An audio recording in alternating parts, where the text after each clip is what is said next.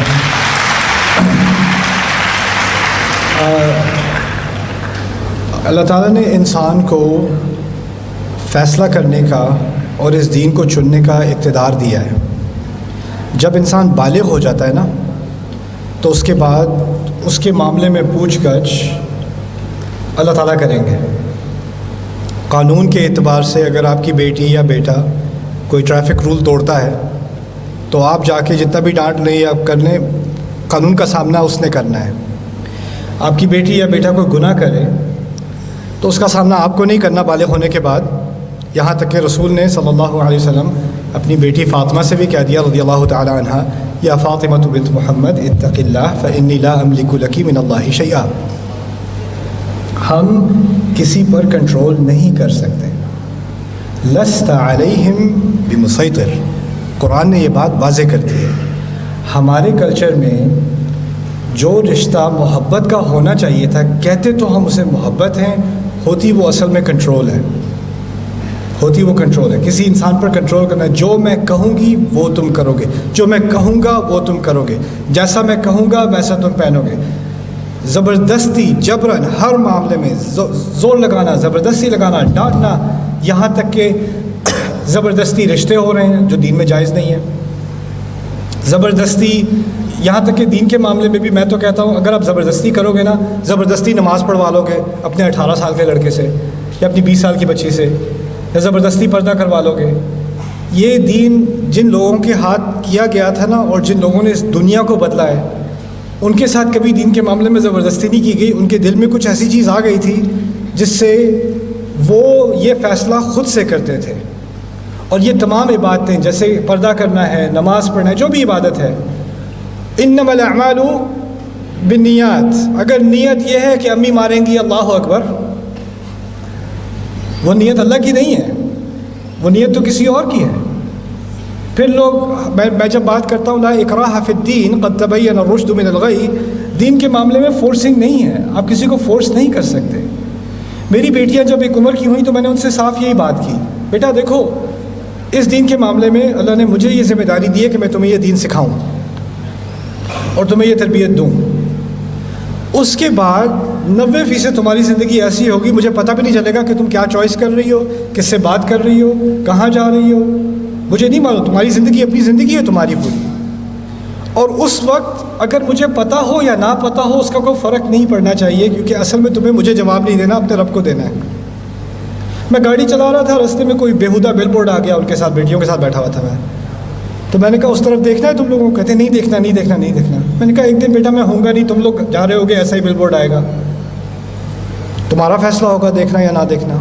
میں تو کچھ نہیں کر سکتا اس وقت. ہمیں اپنے بچوں کو تیار کرنا ہے کہ وہ اپنے فیصلے کر سکیں. اور عجیب نفاق یہ ہے ہمارے کلچر میں, ہم کہتے ہیں اسلام جو ہے بڑا جبرانہ قسم کا, اس میں بہت زیادہ ایکسٹریمزم ہے اور آزادی لے لیتا ہے اور ہمیں آزادی چاہیے. اور جو بچی اپنی آزادی سے پردہ کرنا چاہ رہی ہے اس کو آپ فورس کر رہے ہو. آزادی لے کون رہا ہے, دے کون رہا ہے, تو اگر ہم اپنے بچوں کو ایکسپریس کرنے کی, بلکہ میں دوسری طرف سے بھی آتا ہوں, جو بچی پردہ کرنا چھوڑ رہی ہے وہ کہتی میں نے نہیں کرنا. ایسے بھی فیملیز ہیں, میں نے اتار دینا ہے پردہ. اب آپ ڈانٹ لیں, آپ چیخیں چلا لیں, آپ مار لیں, آپ یہ جو بھی کر لیں, انسان ان چیزوں سے اس کا ذہن بدلتا ہے. قرآن ہماری عادات بدلنے کے لیے نہیں آیا تھا, ہمارے دل بدلنے کے لیے آیا تھا.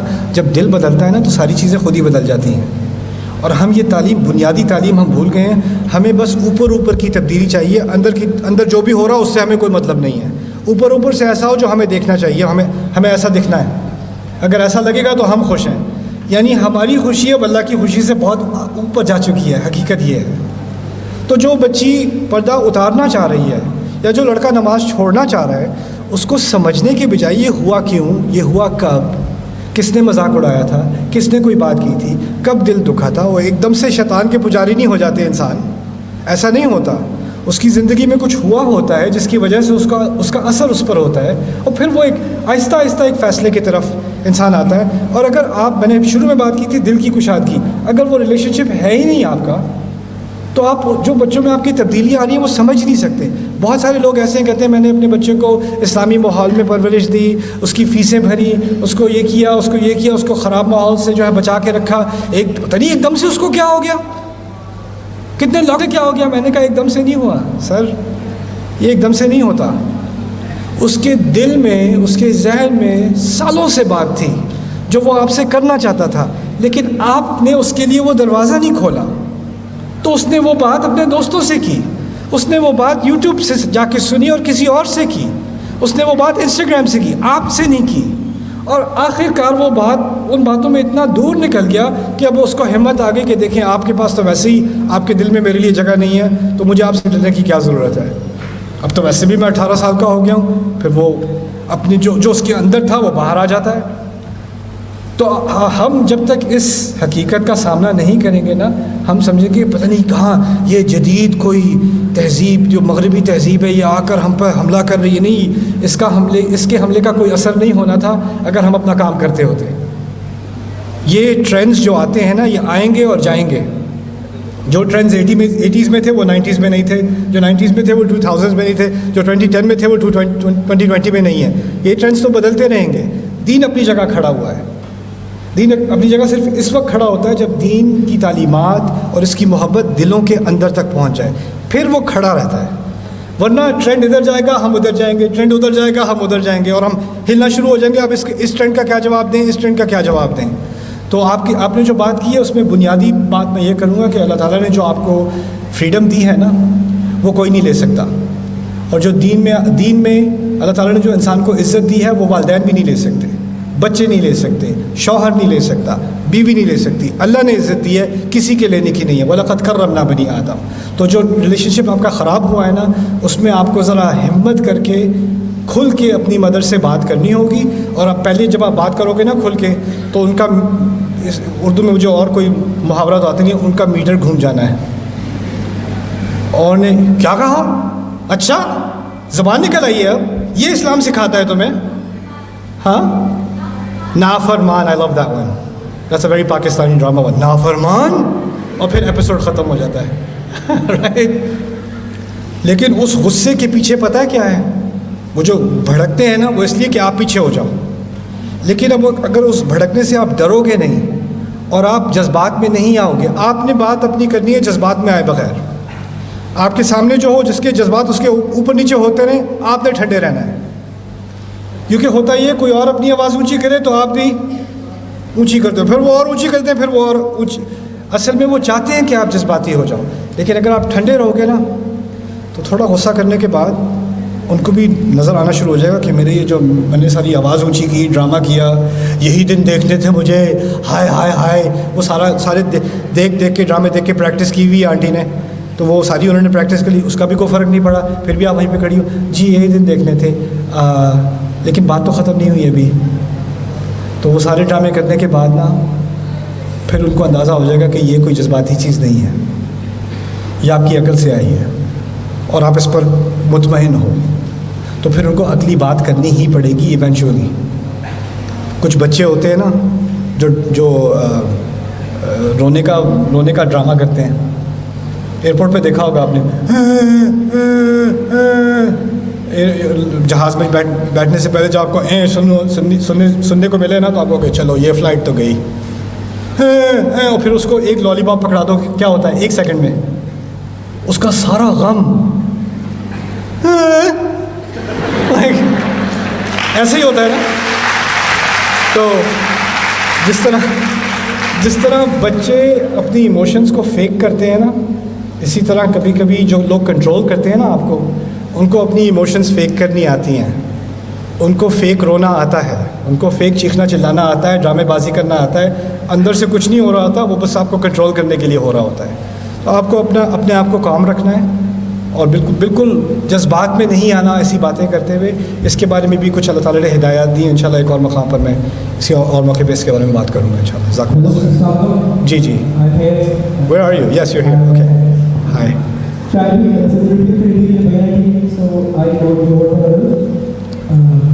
سوال ہے سورہ یاسین میں لقد قول مجھے کچھ سمجھ نہیں آ رہا.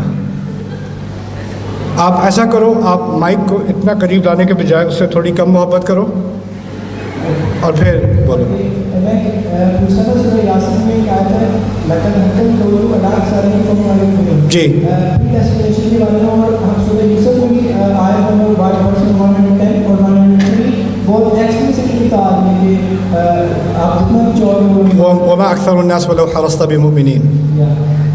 نہیں, وہ دونوں ان میں سے کوئی بھی آیت پری ڈیسٹینیشن کے بارے میں نہیں ہے. میں بتا دوں, چلے میں بتا دیتا ہوں.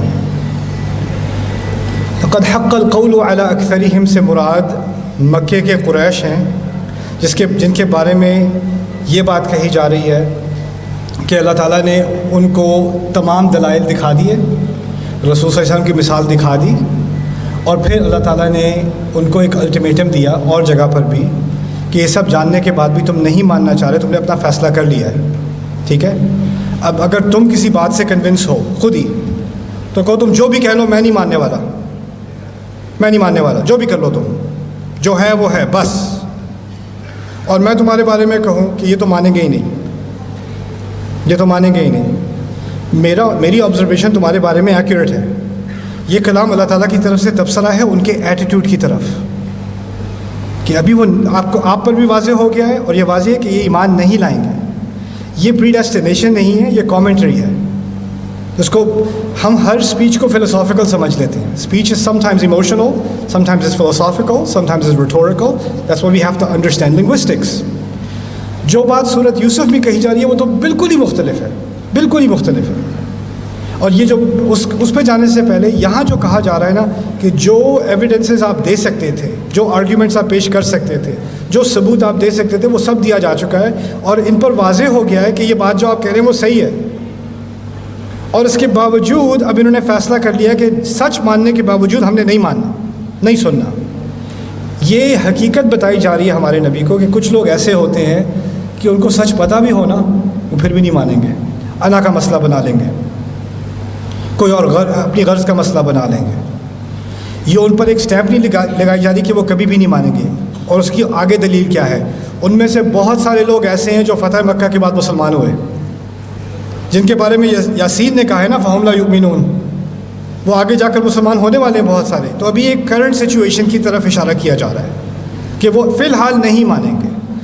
اسی طرح کی بات سورہ یوسف میں کہی جا رہی ہے. دیکھیں سورہ یوسف میں کیوں ہے وہ بات. 95% سورۃ یوسف جو ہے وہ یوسف کا قصہ ہے. شروع میں ابتدائی بات اللہ نے رسول سے کی ہے علیہ الصلوۃ والسلام, اور آخر میں رسول سے کی ہے.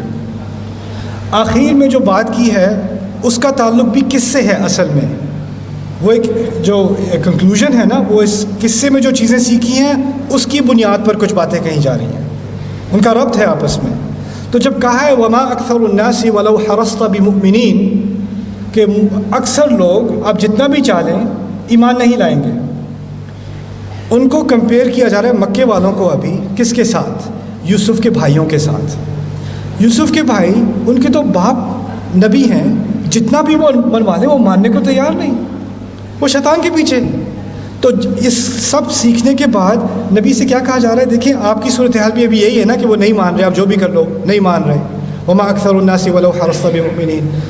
اسی پیسج میں آپ آخر پہ آ جاؤ, کیا بات کہی جا رہی ہے؟ لِقَوْمٍ يُؤْمِنُونَ. ان آیات میں جو ہدایت ہے اور جو عبرت ہے وہ کس کے لیے ہے؟ ایسے لوگوں کے لیے جو ایمان لے آئیں گے. دیکھیں ایک ہے عربی میں قوم مؤمنین صفہ, وہ اسم فاعل استعمال ہوتا ہے. جب اسم فاعل جب استعمال ہوتا ہے تو آپ ترجمہ کر لیں بے شک ایمان والی قوم, ایمان لانے والے لوگ. قوم یؤمنون جب صفہ مضارع کے حال میں آتی ہے نا تو اس میں ایک نقص آ جاتا ہے یا اس میں استقبال آ جاتا ہے, یعنی ایسے لوگ جو ایمان لانے والے ہیں یا جو ایمان لائیں گے. یہاں قوم مؤمنین نہیں ہے, لقوم یؤمنون ہے. تو انہی آیات میں جن میں کہا فی الحال تو یہ لوگ نہیں مانیں گے، اور یہ اکثر الناس انسانیت کے لیے نہیں تھا، یہ اکثر الناس اس سیاق میں مکے والوں کے لیے، اور پھر اللہ تعالیٰ نے کہا ہے کہ ان میں سے بھی بعد میں لوگ لے آئیں گے. تو یہ پرماننٹ ورڈکٹس ہیں ہی نہیں قرآن کے اندر. ایک جگہ جو مجھے پرماننٹ ورڈکٹ ملتا ہے قریش کے بارے میں وہ ملتا ہے ام ابرموا امرا فانا مبرمون. ام ابرموا امرا فانا مبرمون. ابرام کہتے ہیں رسی کو جب آپ ٹوسٹ کرتے ہیں نا تو اس کو وہ رسی پکی ہو جاتی ہے، پھر وہ ٹوٹتی نہیں ہے. تو وہ ایسی رسی کو استعمال کرتے تھے لکڑی کو آپس میں باندھنے کے لیے، کیونکہ اس وقت کانکریٹ وغیرہ کا تو معاملہ نہیں تھا نا. تو جو کالمز کنسٹرکشن میں ایک دوسرے کے ساتھ جوڑنے ہوتے ہیں وہ رسی سے جوڑے جاتے تھے. تو اس رسی کو جس کو بہت ہی پکا ہونا ہے، کیونکہ ساری تعمیر جو ہے ساری بلڈنگ اس پر اس کا دار و مدار ہے، اس رسی کے باندھنے کو ابرام کہا جاتا تھا. اس سے پھر ایک محاورہ نکلا کہ جس نے بالکل ہی ایسا پکا فیصلہ کر لیا ہے نا، کیونکہ جب اس کو آپ باندھتے ہو نا وہ جوتے کے تسمے کی طرح کا باندھنا نہیں ہوتا. جوتے کا تسمہ تو آپ کھولتے ہو روزانہ، وہ جو باندھنا ہے وہ ایسا باندھنا ہے کہ وہ کبھی کھلے ہی نہ. تو اللہ نے اس مثال سے لے کر ایک محاورہ استعمال کیا ام ابرموا امرن کا. یہ قریش نے اپنی رسی ایسے باندھ لی ہے کہ اب انہوں نے فیصلہ کر لیا اس کو کبھی کھولنا ہی نہیں ہے. تو اگر ایسے باندھ لی ہے تو فإنا مبرمون، پھر ہم نے بھی باندھ لی ہے. تو جہاں پری ڈیسٹینیشن کی بات کہی بھی جاتی ہے نا، پہلے یہ کہا جاتا ہے کہ ان لوگوں نے پرماننٹ فیصلہ خود کیا، اگر یہی تم لوگوں کو منظور ہے تو ٹھیک ہے مجھے بھی منظور ہے. اس طرح رسپانس میں اللہ تعالیٰ کہتے ہیں. ٹھیک ہے، I'll follow up with you.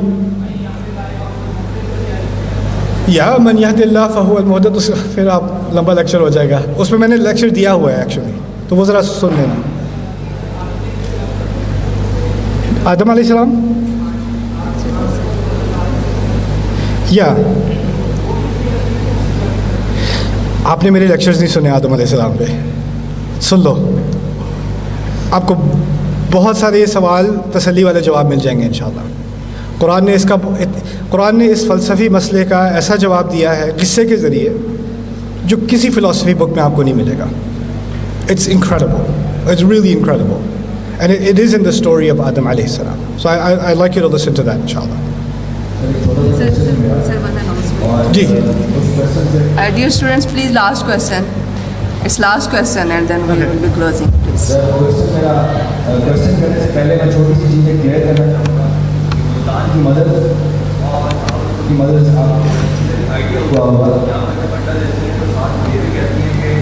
تجھے کھانا یاد رہتا ہے، جو کام کا ہے وہ یاد نہیں رہتا. میرا کوشچن یہ ہے کہ کیا آپ دیکھتے ہیں کہ ہمارا ریلیجن آج یا آنے والے وقتوں میں محفوظ ہے؟ کیونکہ اب ترنت بہاولپور، لاہور، کراچی، پاکستان میں کہیں پہ بھی آپ بیٹھے ہیں تو آپ سے کوشچنس بعض لوگ لبرلزم اتنا ہو گیا ہے کہ اگر آپ سنت کی بات کریں گے، ریلیجن کی بات کریں گے، آپ کے اپنے دوست مسلم ہو گئے ان سب ہنسنے لگ جائیں جی یہ کیا مذاق کر رہے ہیں. اور کچھ کوشچنس ایسے کریٹڈ ہیں جن میں آپ لاجواب نہیں ہوتے. فار ایگزامپل ٹرانسجینڈرس کے حوالے سے کیا آپ دیکھ رہے ہیں کہ اسلام کس طرح ہمیں رائٹس دیتا ہے، ان کا لڑکے والا اسے جگہ میں ایسا ملے گا، لڑکی، مطلب اس طرح کے بے بہا کوشچنس.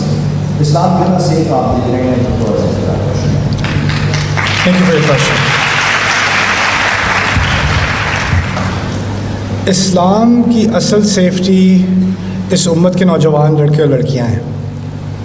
اسلام کا فیوچر آپ لوگ ہو، اور اگر آپ لوگ اس ذمہ داری پر پورے نہیں اترو گے نا تو اللہ تعالیٰ آپ کو ریپلیس کر دے گا. ان تتولوا یستبدل قوما غیرکم ثم لا یکونوا امثالکم. میرے نزدیک اسلام جس رفتار سے پھیل رہا ہے اور جس رفتار سے اس مسلمان عقلی طور پر مسلمان بن رہے ہیں، یعنی ایک تو ہے تراثی، رائٹ، جو یعنی ہم مسلمان گھرانے میں پیدا ہوئے اس لیے مسلمان ہیں، لیکن جو شعوری مسلمان اب ہم بن رہے ہیں اس کی رفتار بھی پھیل رہی ہے. ٹھیک ہے، ساتھ میں انٹلیکچوئل کرائسس بھی آ رہے ہیں، ہمارے سامنے کرٹیسزمس بھی آ رہے ہیں، لیکن میرے نزدیک ان کرٹیسزمس کا جواب بھی اب سامنے آنا شروع ہو گیا ہے.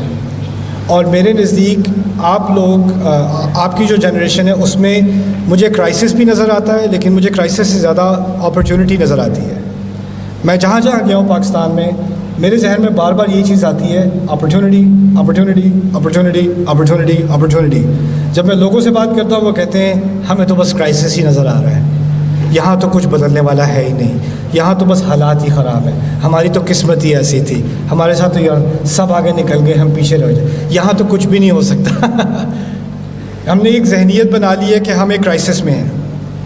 دیکھیں آپ, ہمارے دین نے ہمیں کچھ سکھایا ہے, آپ کی زندگی میں ہمیشہ چیلنجز ہوں گے, آپ نے فیصلہ کرنا ہوگا ان چیلنجز کو آپ نے ایک اپرچونٹی کی طرح دیکھنا ہے اور اس کا سامنا کرنا ہے, اور اس کے ذریعے سے آپ نے عظیم چیزیں اکمپلش کرنی ہیں, یا آپ کے سامنے جو چیلنج آ رہا ہے اس کو دیکھ کے آپ نے گھبرا جانا اور کہنا ہے اب کیا ہوگا اسلام کا.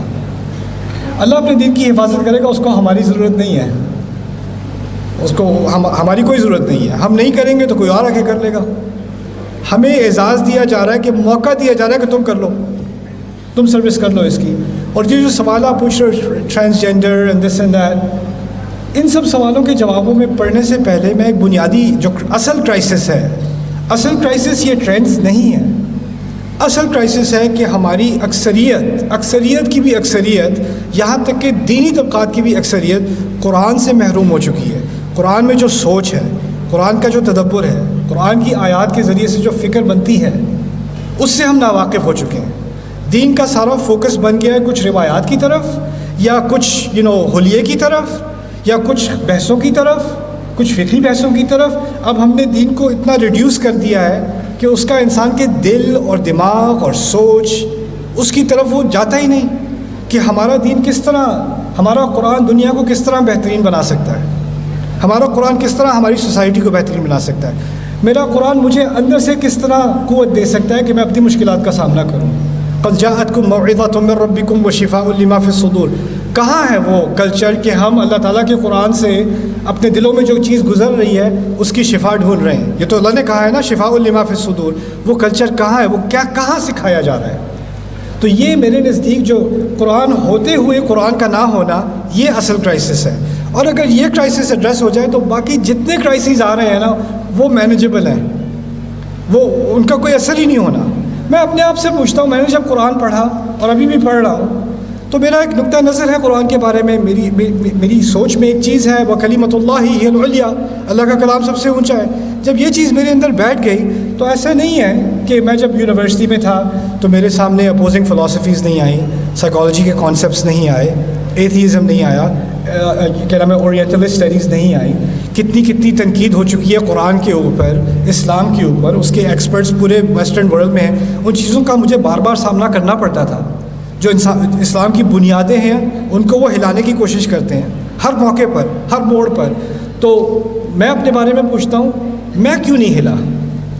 کیونکہ بہت سارے میرے دوست ہیں جو ہل چکے ہیں, بہت سارے میرے دوست ہیں وہ دین چھوڑ چکے ہیں. وہ میرے ساتھ مسلمان تھے, ہم ساتھ اکٹھے نماز پڑھتے تھے, اب وہ ایگنوسٹک ہیں, اب وہ ایتھیسٹ بھی بن چکے, کچھ ایتھیسٹ بھی بن چکے ہیں. فرق کیا تھا میرے اس کے درمیان؟ فرق کیا ہے؟ وہ بھی انٹلیکچوئل ہے, وہ بھی اسمارٹ ہے, وہ بھی اسی یونیورسٹی میں گیا جہاں میں گیا تھا, اس نے بھی وہی مواد پڑھا ہے جو میں نے پڑھا تھا. فرق کیا ہے؟ ایک تو ہے اللہ یہدی من یشاء, ایک طرف جو آپ پریڈیسٹینیشن کی بات کر رہے تھے, لیکن ایک اور مسئلہ بھی ہے. قرآن کی ایک فاؤنڈیشن ہوتی ہے, قرآن کی ایک بنیاد بن جائے نا تو آپ کسی بھی طوفان کا سامنا کر سکتے ہو. میں سوچتا ہوں پیچھے مڑ کے کہ اگر میں قرآن پڑھنے کے بجائے اگر میں نے فقہ پہ سارا زور دے دیا ہوتا اپنا, یا تاریخ پہ سارا زور دے دیا ہوتا اپنا, کیونکہ میرا دماغ ایسا, میں ایک چیز پہ فوکس کر سکتا ہوں ایک دفعہ میں, تو مجھے کیڑا لگ گیا, میں نے قرآن پہ فوکس کرنا ہے. قرآن پہ فوکس کرنے سے اللہ تعالیٰ نے مجھے بچا لیا اسی کی وجہ سے. وَلَن تَجِدَ مِن دُونِهِ مُلْتَحَدًا. اس کے سوا تمہیں کوئی بچنے کی جگہ نہیں ملے گی, اس کے سوا کوئی پناہ نہیں ملے گی. یہ میری پناہ بن چکا تھا, اور میں چاہتا ہوں کہ تم سب کی پناہ بن جائے. میں چاہتا ہوں کہ باقی اسلامیات بھی پڑھو, اس میں ایکسلنس کرو, لیکن جو بنیاد ہے ہمارے دین کی اس کو بنیادی جگہ پہ تو رکھ دو. پہلے قرآن پورے دین کی بنیاد ہے, اس کو سامنے رکھ کے پھر سیرت پڑھو, اس کو سامنے رکھ کے حدیث کا مطالعہ کرو, اس کو سامنے رکھ کے فقہ پڑھو. تو یہ چیزیں جو ہیں یہ اب ہمیں, میرے خیال سے تو اب ایک اسٹیٹ آف ایمرجنسی ہی ہے, کہ کیونکہ ہم قرآن سے اتنے واقف نہیں ہیں. آپ سمپل سی آپ سے میں نے آج بات کی ہے یا ابتی کے بارے میں, رائٹ؟ آپ میں سے ہاتھ اٹھا لو پہلے کون سن چکا ہے یہ بات. اور یہ میں اس بات پہ فخر نہیں کر رہا کہ آپ نے پہلے یہ بات نہیں سنی, مجھے اس بات پہ افسوس ہے کہ ہم ان آیات سے محروم رہے ہیں. کیا ہی ہوتا کہ اگر آپ کے مدر اور فادر اپنے بچپن میں یہ آیات اس طرح سن لیتے, ان کی پیرنٹنگ پہ اثر پڑتا یا نہ پڑتا؟ اگر یہ باتیں خطبوں میں کی جاتی، ہمارے کلچرز میں، ہمارے محلوں میں اس کا اثر ہوتا یا نہ ہوتا؟ تو اب یہ بات آپ لوگ سن رہے ہو نا، تو آگے مستقبل پہ انشاءاللہ ان باتوں کا آپ پہ اثر ہو، آپ کی فیملی پہ اثر ہو، ان آیات کی ان کا نور آپ کے گھروں کے اندر جائے، تو ہم تو پوری جنریشنز بدل سکتے ہیں، پوری جنریشن. سو ابھی پیسمسٹک ہونے کی کوئی ضرورت نہیں ہے. The future is very bright باذن Allah, and it's going to be bright because of the hearts that carry Allah's book.